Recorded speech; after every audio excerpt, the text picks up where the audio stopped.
he would have gotten in his car and driven real fast and went up a telephone pole, I'd have understood it, but I don't understand the bridge. I just don't understand it. And that's, you know, that same week he threatened suicide. It was the first time ever he had threatened it. He threatened it by jumping off of the Sunshine Skyway Bridge. And, you know, everybody's got a breaking point. They just simply don't realize it.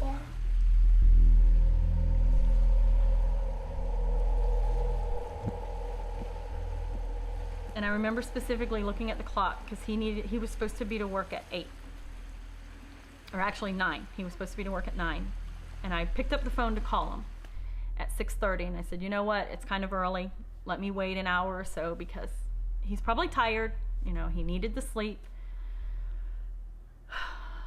So I waited till 7:30 and called my brother. And my brother actually jumped off the bridge at 7. What really takes place is you get in this kind of tunnel vision and you can't get out of it. I kind of woke up pretty quick when I hit the water. And I actually found out he had been driving over that bridge several times that day, contemplating pulling over and jumping. I didn't go back. You know, and now I have to live with this. I have to live with it. I have to, you know, I have to live with the pain of losing my brother. He had 3 beautiful children. They have to live without him. If anybody realized before they jumped how much it was going to hurt, they wouldn't jump.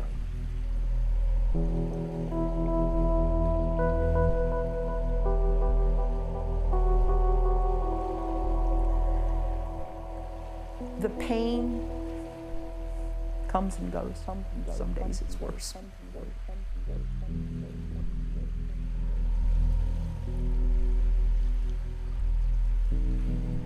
Became obsessed with that bridge and you know, threatened it again in October of 2008.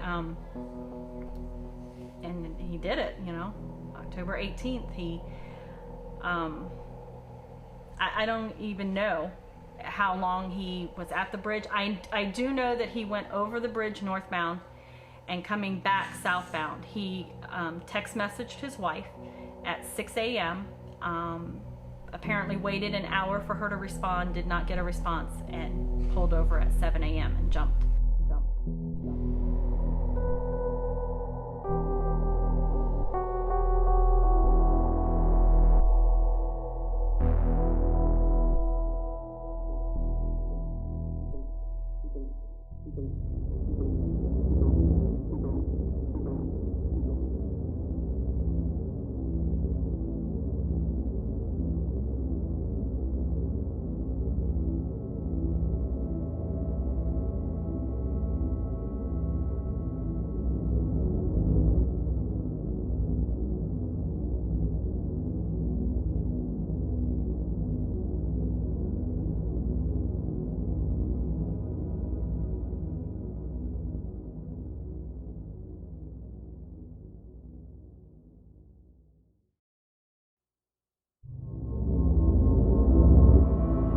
The Skyway Bridge has a daunting past.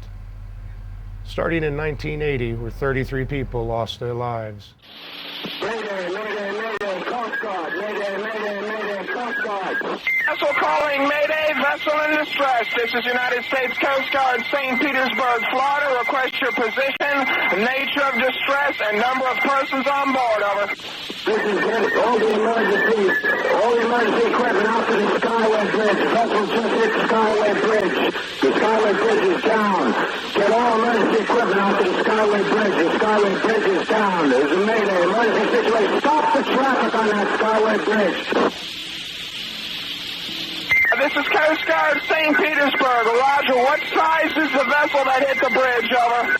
The large vessel. Stop the traffic on the Skyway Bridge. There's some people in the water. Get emergency equipment out to the Skyway Bridge now. This is Coast Guard, St. Petersburg. Roger, what vessel are you on, over?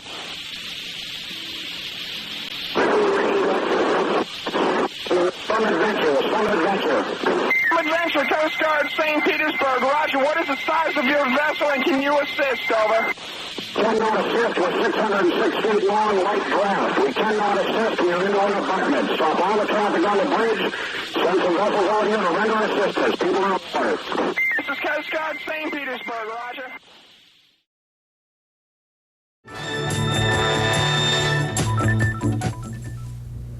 This is Bob Height reporting live from the Sunshine Skyway. For the second time this year, the scene of a terrible disaster.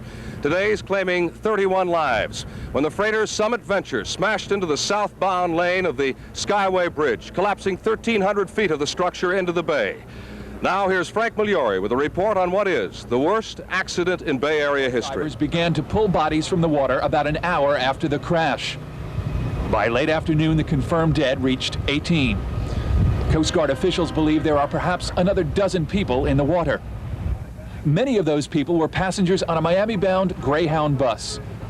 Trooper Leroy McIntosh, first officer on the scene. I could see a couple of people in the water. I could also see that there was a bus in the water, but I couldn't see any vehicles in the water at all. I was advised by one of the drivers, which was behind the bus, that there was possibly 2 or 3 cars in the water. Yeah. What could you see of the bus? I could see the side of the bus, and I could also see that the door was open on the driver's side, but I couldn't see any people in the bus at all. I could see clothing, which was floating around in the water. A boat trying to come through in weather conditions as His they were car today skidded to a halt just 2 feet short of plunging 140 feet into the water below. We all bailed out of the car and went back up to stop the other cars waving, and we got all the other cars stopped. What were your thoughts when you saw what had happened and you finally came to a stop? I figured the Lord was real good to the 4 of us. Eyewitnesses say the Summit Venture was inbound in a driving rain this morning when it struck the span. It was not even close to where it might have made safe passage into Tampa Bay. Huge sections of the center span's steel grating lay on the Venture's bow like lost pieces from a giant erector set. There is only one reported injury on board.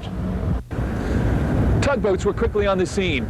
They moved the Summit Venture about a quarter-mile south, and it spent most of the afternoon anchored just about the spot that the Blackthorn went down in late January. What remains of the span hangs precariously. Transportation officials have declared the entire structure unsafe, and once again, Tampa Bay is closed to commercial shipping. At the Sunshine Skyway Bridge, I'm Frank Migliore, Newswatch 8.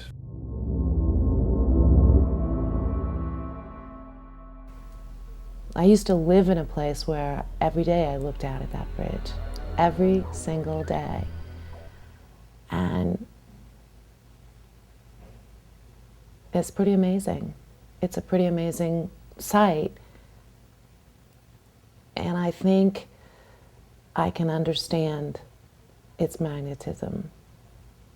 I think that final moment of standing up there, and usually there's no final moment, you know, people aren't standing there looking around because they've made their decision by the time they get there. The reality is they just climb over and jump. I don't know, I just look at that bridge and I go, I couldn't do it. I mean, you really have to be severely depressed or mentally ill, something, to jump off that bridge.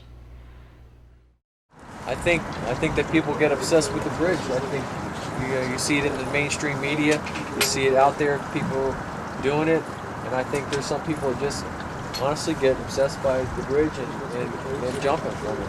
Yeah. And that's the way they want to end, or they're trying to leave a legacy. I'm not sure. It's hard to tell what's going through their minds. You know, especially on our end, we don't know. All we do is we pick up. Yeah, we're dealing with the aftermath of it.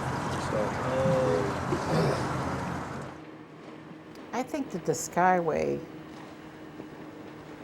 there's just something about bridges that have always been an attraction for people to jump off, whether it's the Skyway or the San Francisco Bridge or overpasses. We have people who jump off overpasses, they jump off into the rocks. Jumping seems to be a fairly common, methodology, and it just looks like, if you jump, what's the possibility you're going to survive that? And I think that too, it's there And when you're in that state, when you're in that suicide state, you're just looking for a place. And that just, to me, would be a gravitation point. I think that's why people jump, because they're in that state of mind. And when you're in that state of mind, you lose all perspective. All you can see is your pain.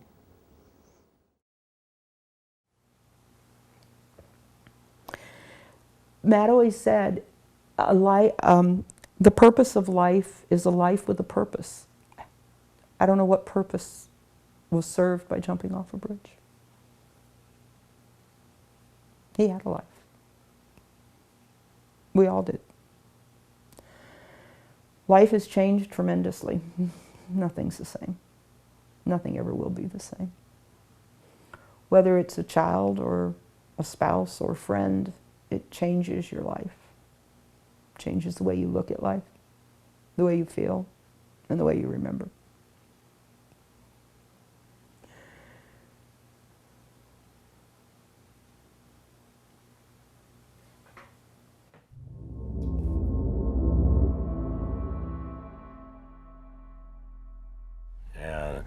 You know, looking back on it, it's like, like I say, it seems almost so long ago, it was like a dream. When you commit suicide, there is something wrong, and that's what people need to address. Not that it's a selfish act, not, how dare them do this to their loved ones. We need to address what causes people to get to that point and find out how we can help them before that point. The Crisis Center provides a broad myriad of different services to men, women, and children in our community who are the victims of life's problems. Some of those are small, and some of those are very large. And so we provide a regimen of counseling services, of intervention services, even medical services that helps people overcome crisis that they encounter in their lives.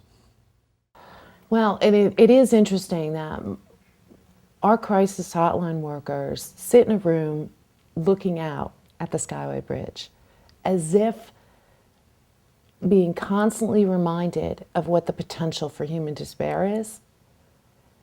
There's not a minute that any of them are on the phones that they don't see what that potential is.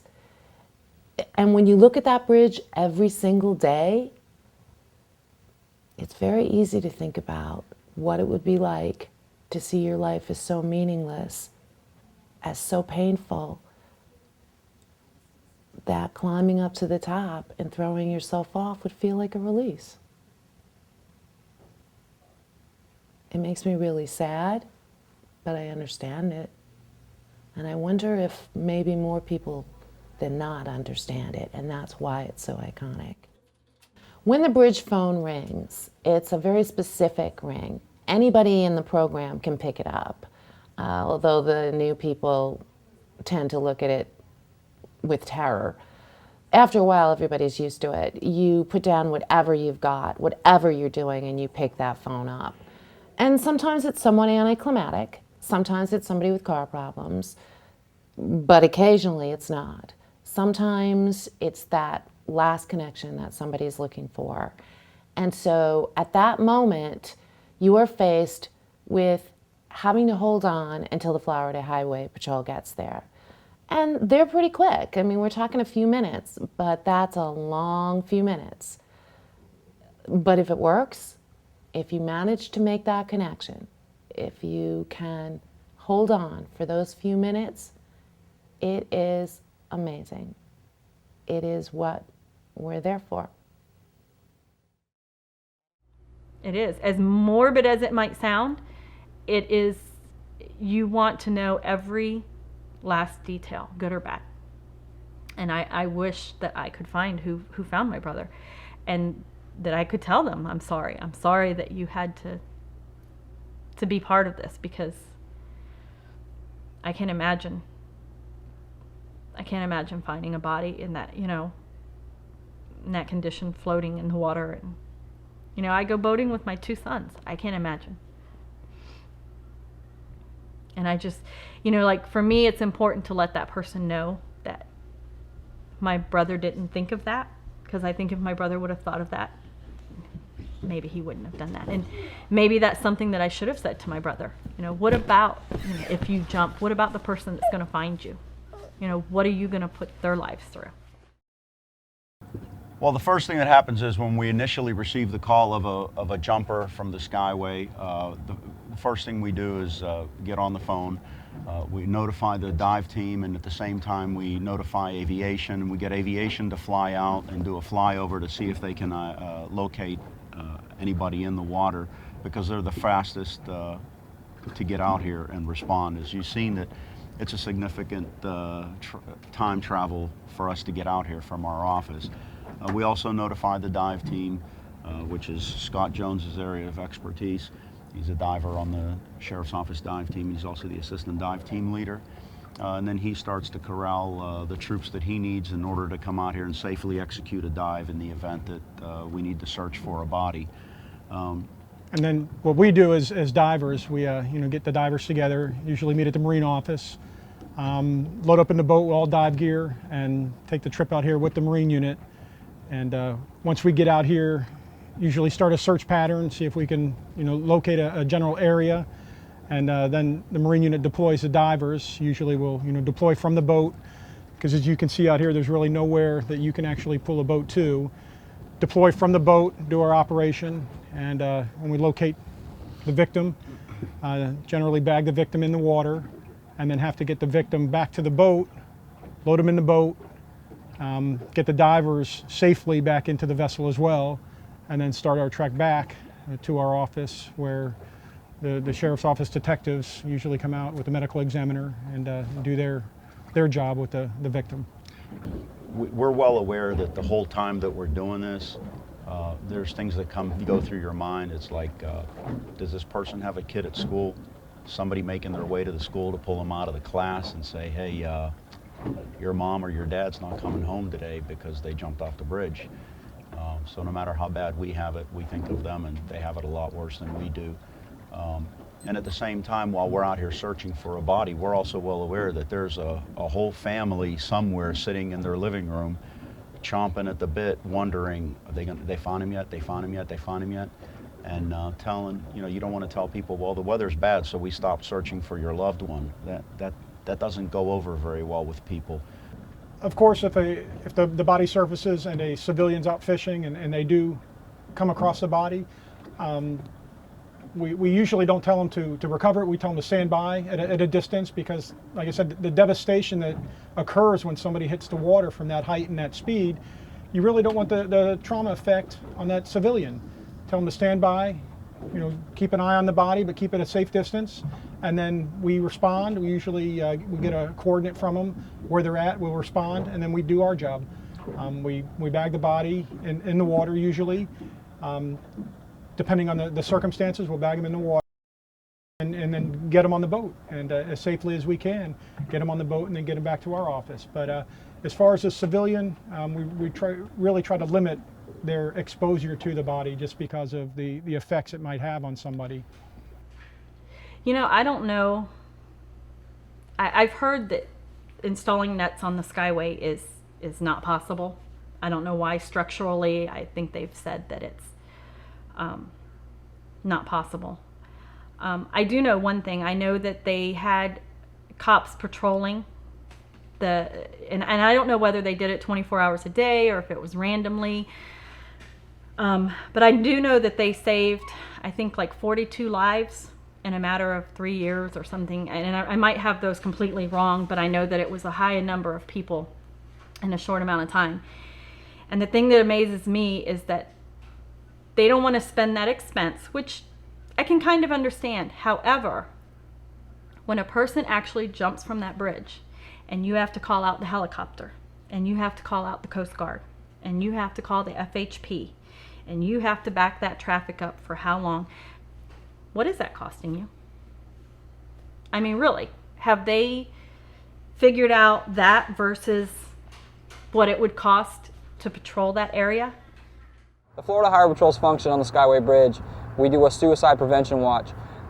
24 hours a day we have a trooper out here that will patrol the bridge. They'll get calls for service. If someone's on top of the bridge, they'll be able to show up, respond, and potentially talk these individuals down.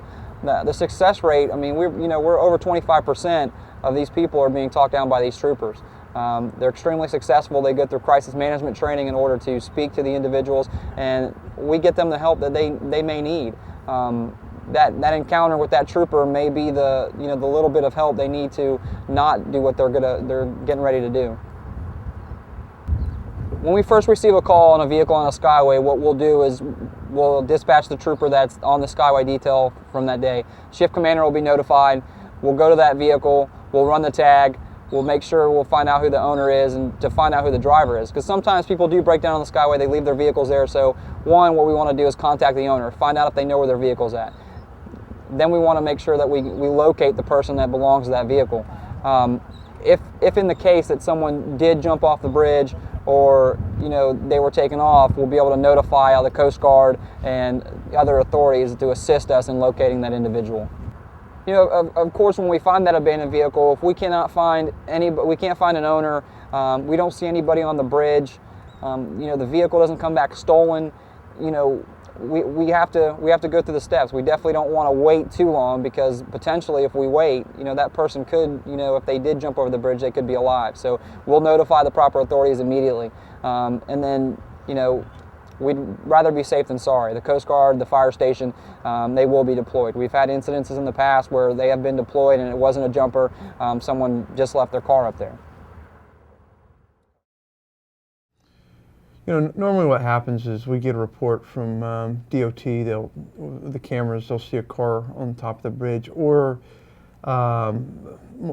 even more likely is that now with cell phones that someone will call us and say, a car stopped on top of the bridge, and most people know that's immediately suspicious because there's not really any place for people to stop up there. It's not encouraged at all, and so we normally get a call. A lot of times it'll be routed to us and the Florida Highway Patrol. They generally have a trooper assigned to the center span of the bridge.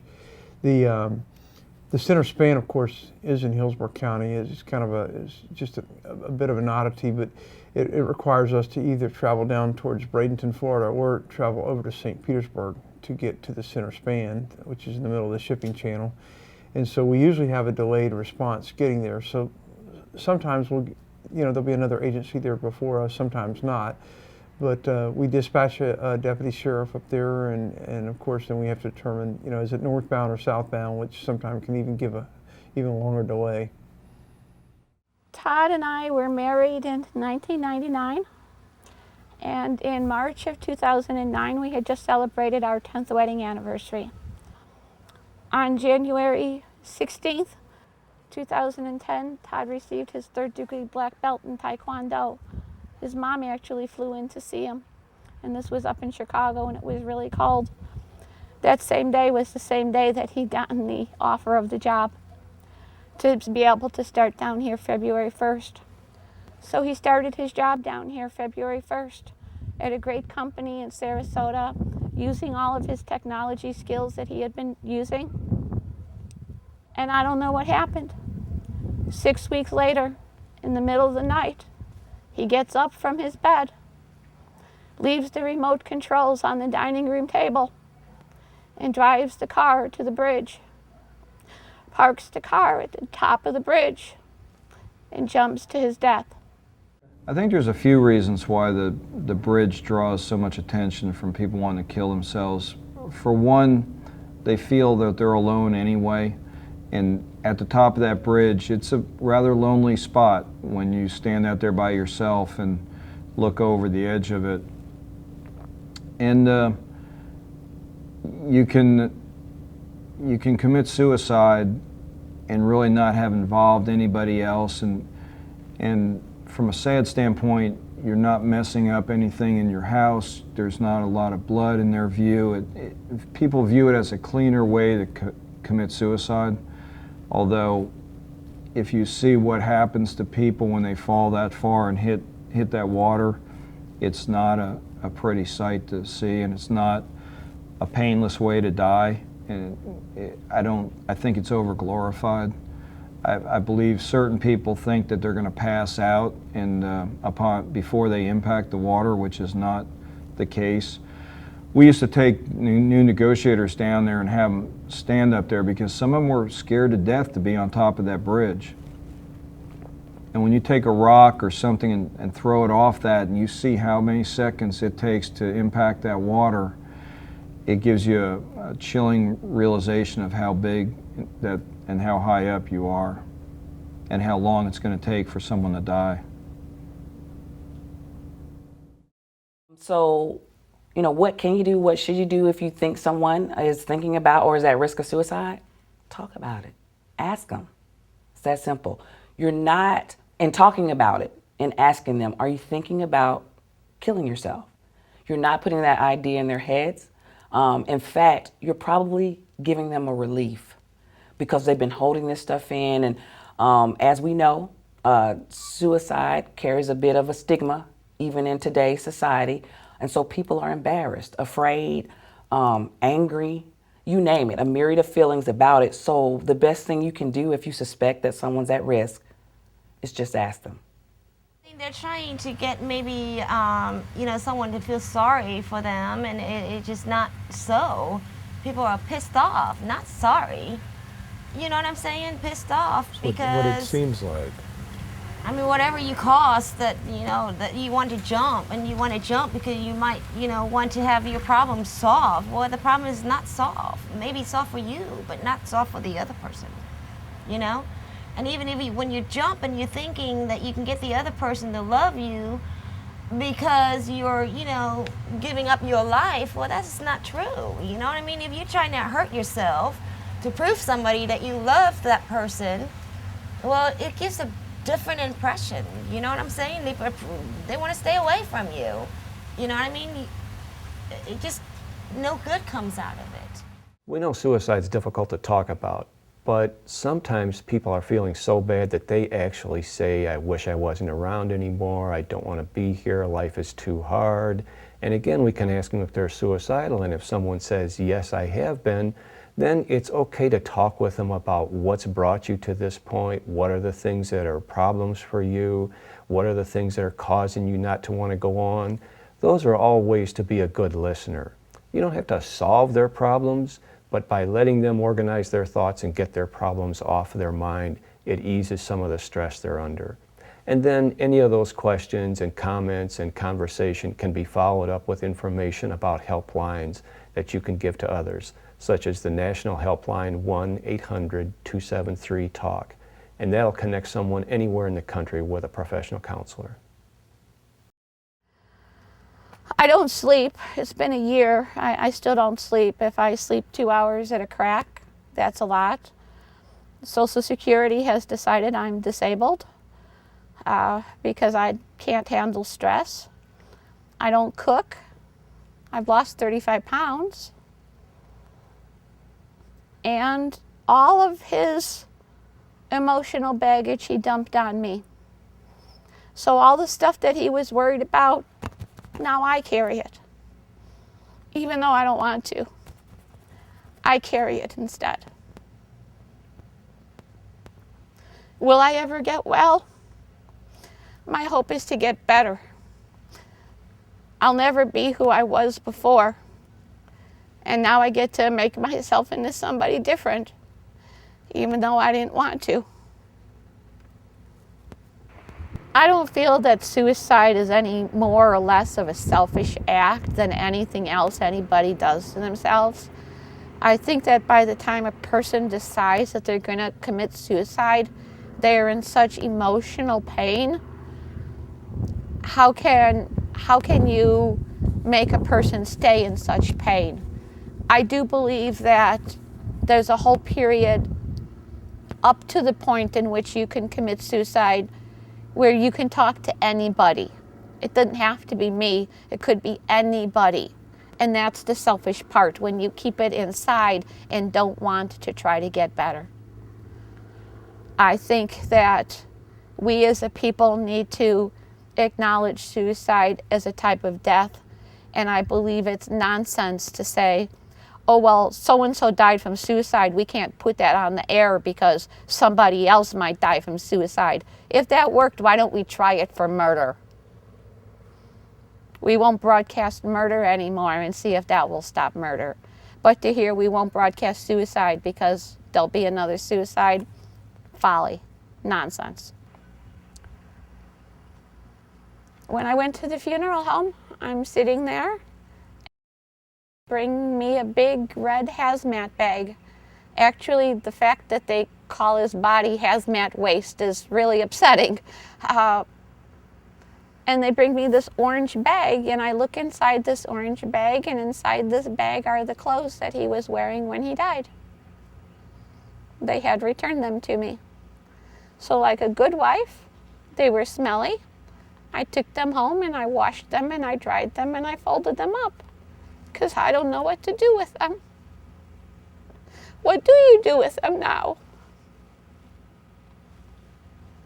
I can't throw them away. I don't know what the right thing to do with them is, but I still have them. They're very powerful because they show you what happens to you when you hit the water from that distance. You know, you look off of that Skyway and it's beautiful. It's beautiful, especially on, you know, a calm day when the water's nice and calm and the sun is shining. I mean, it's beautiful out there, but I don't think I would have ever known what jumping off a Skyway would do to you, or jumping off any bridge for that fact, if my brother wouldn't have done it. And I became obsessed with finding out things that I really probably shouldn't be finding out. It's a horrible death. It is really a horrible death. They say off of the Skyway, I'm not sure about other bridges, but off the Skyway, I believe it takes you 3.2 seconds or 3.7 seconds, something like that. And you hit that water going 125, maybe faster. I can't remember. But you hit that water like you're hitting concrete. I mean, it rips your organs apart. It breaks your bones. I mean, it's not a peaceful death. It is not peaceful. There's nothing peaceful about it. I don't know. Anyone thinking about committing suicide in any fashion, I think, should really think twice. You leave behind a lot of people. You devastate a lot of lives. And the funny thing about it is, the one person that you want to devastate isn't usually devastated by it. Well, let me quickly bring about the very core of the romanticism of the Skyway Bridge. Last time you were down at the beach, you enjoyed it, didn't you? As a matter of fact, you stood there and you felt so small. Wow, how beautiful. Would only be natural to want to go choose a beautiful place to die now, wouldn't it? It's beautiful when you're standing up there. It honestly is. When you jump, you go down so quickly. It's just incredible what you feel. But when you hit that water, there's nothing romantic about that. Do you know normally it rips people open from the inside? Is there something romantic about me tying you to one leg to a tree and the other one to the back of a pickup truck and driving off? Is that romantic? People get ripped to pieces when they hit that water, and you're alive. You feel it. You feel every bone breaking. I had to swim out of there with a broken neck, a collapsed lung. As I tried to get out of the water, when sanity had returned, how bad I wanted to live. I was willing to swim. I was willing to do anything to stay alive. Swimming in pain over these waves to where I couldn't see the other side. And I finally could. I could see the rocks over there. All I could think was I was going to make it on them rocks. As I got closer to the rocks, the waves slammed me into the rocks. I could feel every pain, everything broken, everything shaken. You know, pain beyond tears, pain that people don't understand pain. You know, and it was all at the core of what's going on in the mind being misdirected, you know, losing sight.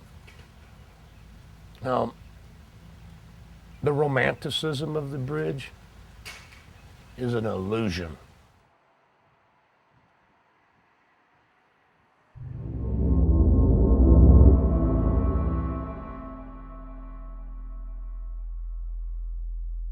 The Hillsborough County Medical Examiner office moved to this facility about 4 years ago. It's a state-of-the-art complex consisting of toxicology lab, autopsy suite, and administration building. Currently, we perform about 13 to 1,400 autopsies in a year, investigating about 10% of all deaths in area of our district. And we are prepared to handle just about anything that might happen, including mass disasters.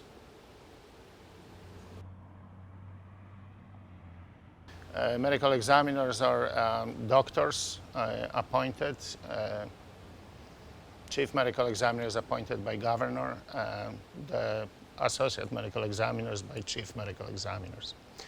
They investigate deaths in the district areas according to Florida statute that requires investigation of all the unnatural deaths.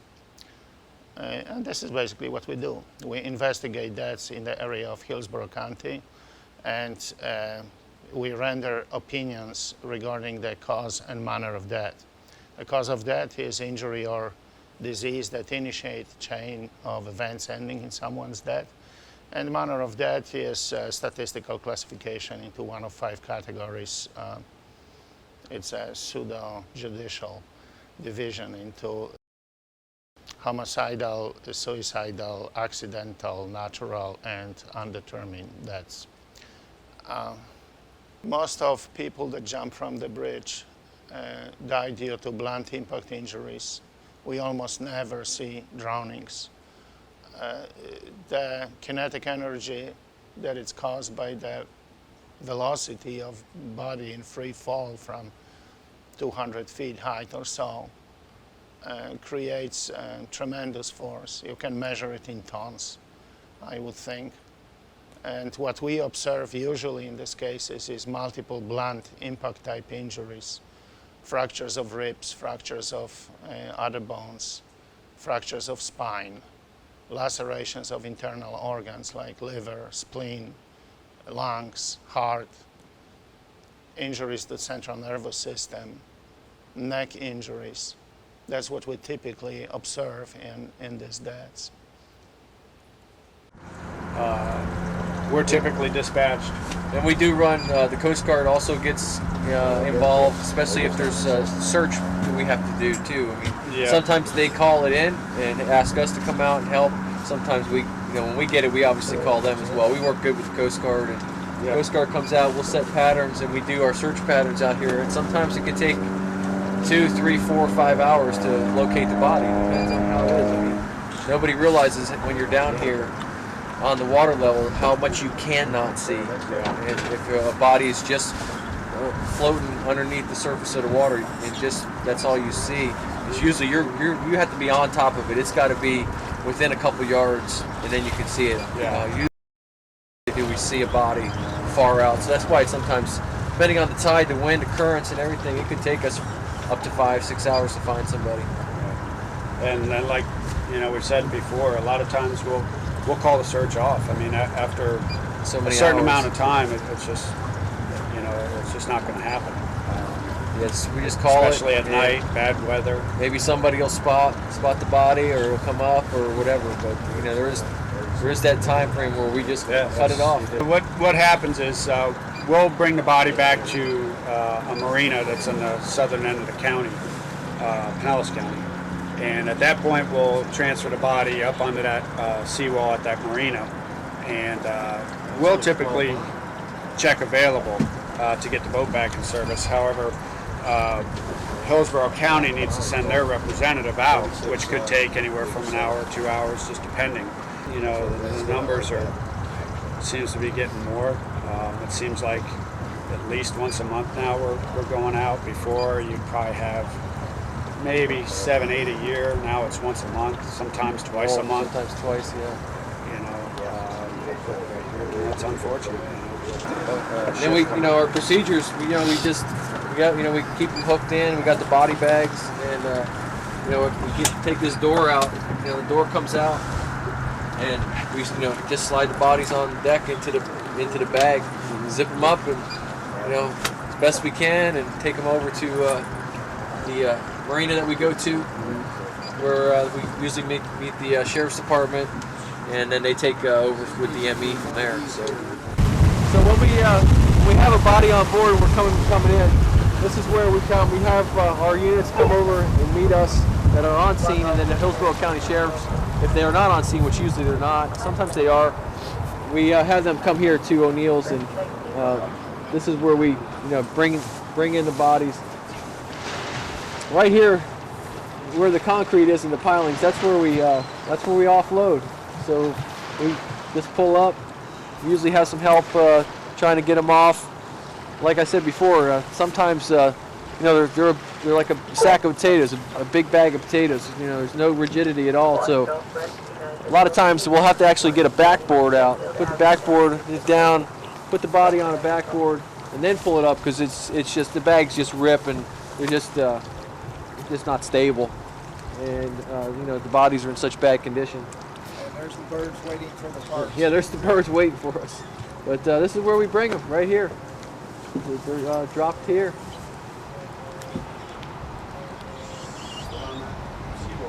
And you know, sometimes hours upon hours in the hot sun. Tonight, detectives are working around the clock to try and figure out exactly what happened. Here's 10 Connects reporter Tammy Fields. This Florida Highway Patrol trooper, the first to respond. Sergeant Ray Ada got the call around 3:45 Monday afternoon. A man here on the top of the Skyway Bridge, and black smoke pouring from a car that was on fire nearby. Just as Sergeant Ada was getting out of his patrol car to check on the man, he says he jumped some 200 feet. Jamie Foster was here at the North End Skyway Fishing Pier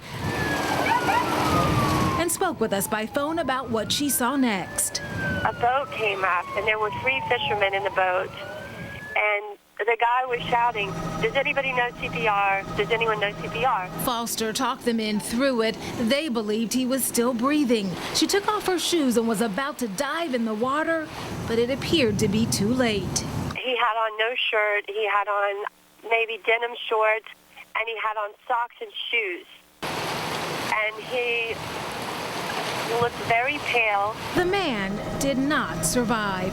Meanwhile, back on top of the bridge, firefighters put out that car fire only to make a grisly discovery, a body in the trunk. No windows in it at all, and just burnt like a piece of charcoal. It was barely recognizable that it was a car. Terry Kirk, a retired truck driver, was heading home to Clearwater with his family in tow. He says after traveling the roadways across the country for years, he has never seen anything like this. Never in my history of driving and seeing hundreds of burned out vehicles have I seen a vehicle burned out to the extent that that vehicle was burned out. Still no word tonight, folks, on the identities of those involved in this and what their relationship to each other might be. Traffic, though, is back to normal along the Skyway Bridge. Reg? If you are concerned about keeping someone safe after they've shared that they are having suicidal thoughts, one of the things that you can do is make certain that if there are means available to try and help restrict access to those means, whether it's pills or guns or time alone to harm themselves. So giving a gift of your presence or letting them know or connecting them with other supports in the community as you're getting them to seek additional help for whatever's going on in their life that is so unbearable, intolerable, that they don't want to see another tomorrow. So try and remove the means, be there for the individual, and offer some support in addition to your presence. Part of what had such a great impact on me developed as I researched the problem of suicide here in our county. And as I looked through all the coroner's reports and the data, what I discovered was that there was a large number of these cases that were in a single zip code, larger than any other. And yet that zip code was unfamiliar to me. And I looked on maps and couldn't find it. And it wasn't until later I talked to the Highway Patrol folks who informed me that that zip code was actually the center span of the Skyway Bridge. And that, in fact, that is a part of Hillsborough County, and that's where those fatalities were all noted. So when someone goes up to the top of the Sunshine Skyway Bridge with the plan of ending their life, they will on occasion pick up the phone that's in the emergency call boxes, and they'll make that call, and that call comes directly to the Crisis Center at Tampa Bay. And one of our specially trained counselors will pick up that phone and talk to them. To the best of my knowledge, never ever has someone followed through on their plan to take their own life once we've engaged them in that conversation. And it's the same point that we try to make with anyone else, is if you know how to make that conversation a meaningful one, you can save a life.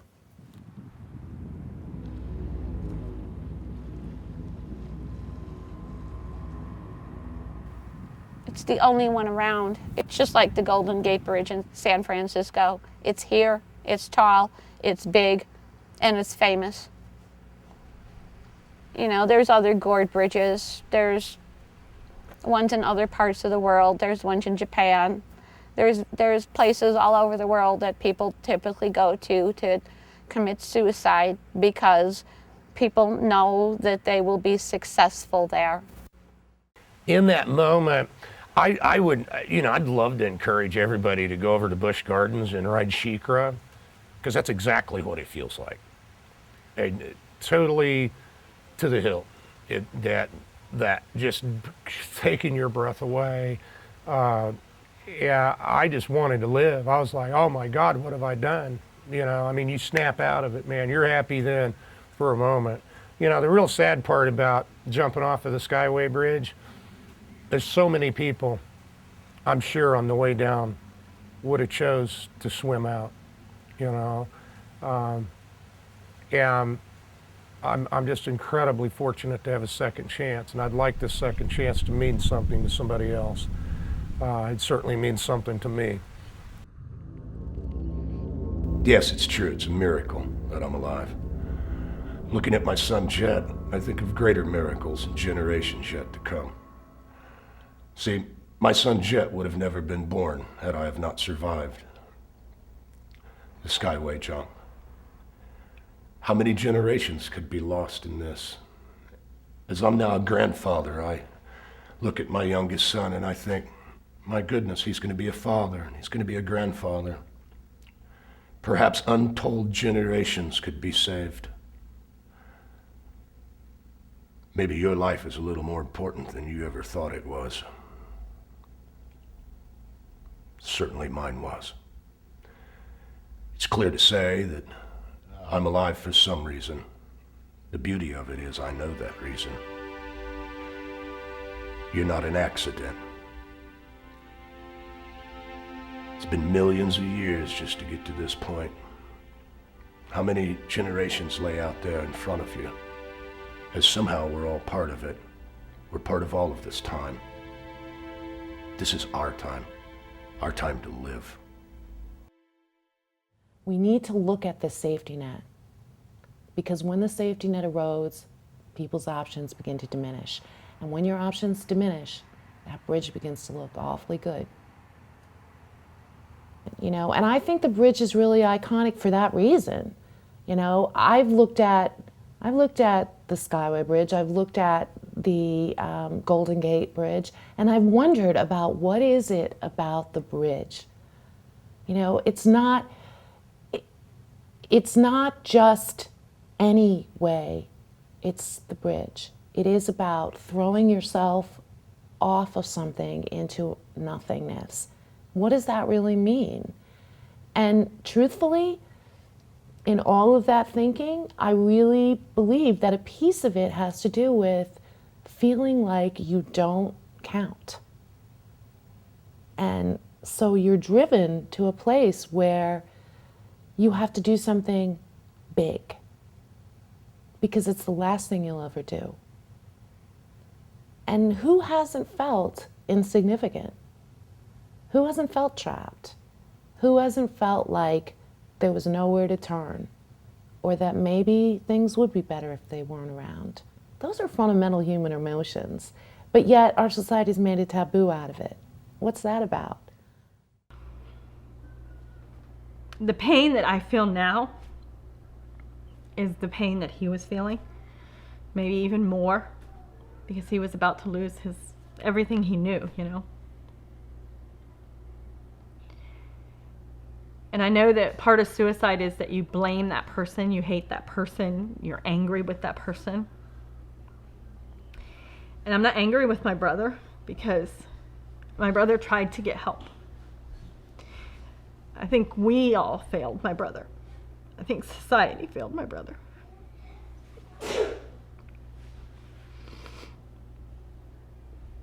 And people need to be more aware about suicide. People need to know that it's real. If somebody says it, they're going to do it. If I could have one last conversation with Tim, it wouldn't be much different than the last conversation I had with him. Because the last words I said to my son was, "I love you. I'll see you tomorrow." He said, "Love you, Mom. I'll see you tomorrow." And I'm waiting for that tomorrow till the day I die. What would I ask him? I would ask him, what more could have been done to help you? What was I not able to provide for you? What difference could we have made to have stopped what occurred? How could I have reached out any more? What did I miss? What could I have done different? Because it's not about love. That's what people really need to understand when their loved ones die by suicide. It's just not about the fact that they didn't love you. And sometimes when I hear songs about love is all there is, that's just a crock of shit to me. Because it isn't. Mental health, that's where it's at. It's what's going on in between your ears. And people who look happy aren't necessarily all that happy. And kids are great chameleons. We all have learned to be chameleons in life. But I think the one thing that I know that my son knows is that I love him, that I honor him.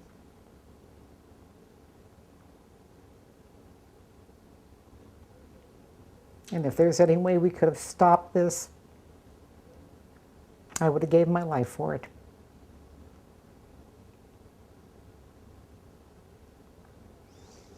And that's why I do what I do, is because I don't want anybody else to have to feel like I feel every day. It's been 8 years. And that first 5 were pretty difficult. The first 5 or 6 were the most difficult years in my entire life, living through this. And I'll be living through it till the day I die. Sometimes I still have my bad days.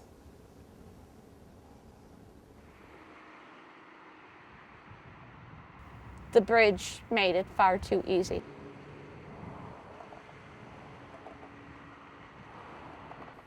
After I jumped, the impact, naturally, tore my clothes off. I broke my neck, the C7, and broke my ribs on both sides, collapsed my lung, burst my spleen, and you just pretty beat up. It's an impact. I mean, you go up there, that's the thing, if anybody realized before they jumped how much it was going to hurt, they wouldn't jump.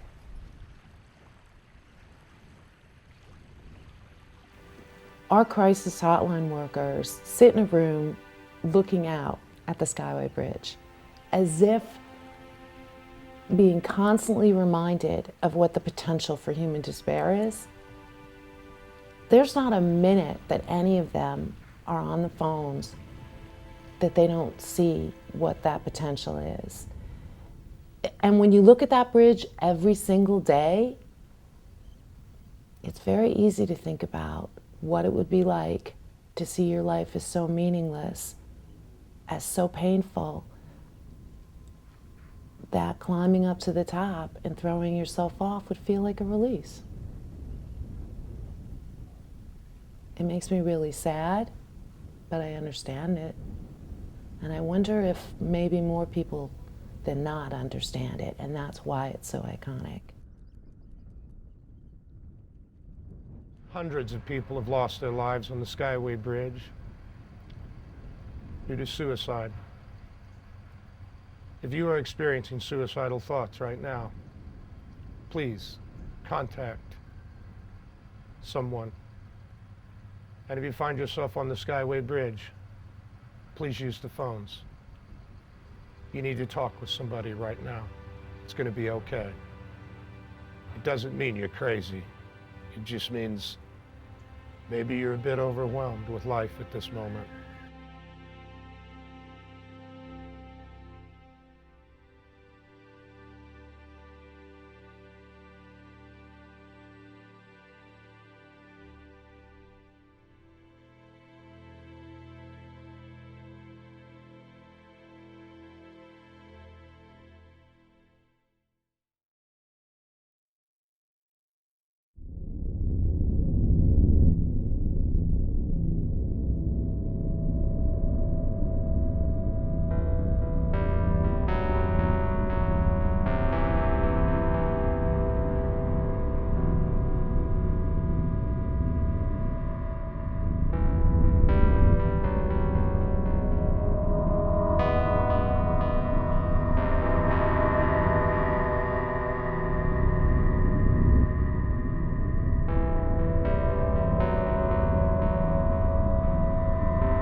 Because when the safety net erodes, people's options begin to diminish.